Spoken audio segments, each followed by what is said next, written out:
Χαζέ Ρομπέρτο, δεν ξέρεις τι χάνεις. Αυτό ήταν ένα από τα πιο χαρακτηριστικά πρωτοσέλιδα ελληνικών εφημερίδων πίσω στο 2006.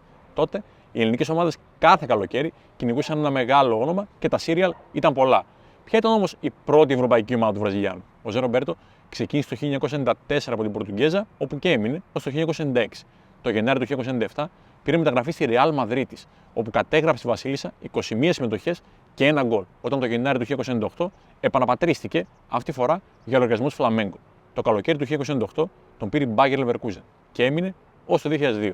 Στη συνέχεια ακολούθησε η Bayern Μονάχου μέχρι το 2005-2006 για να υπογράψει το καλοκαίρι του 2006 τριετές συμβόλαιο με την Nacional από το Μοντεβιδέο, χωρίς να αγωνιστεί όμως ποτέ. Στη συνέχεια, Σάντος και πάλι Bayern Μονάχου, Αμβούργο, Αλγκαράφα, Γκρέμιο και τέλος Παλμέιρας, όπου το 2017 σταμάτησε την καριέρα του σε ηλικία 43 ετών. Γράψε μου στα σχόλια το αγαπημένο σου ελληνικό μεταγραφικό ποδοσφαιρικό.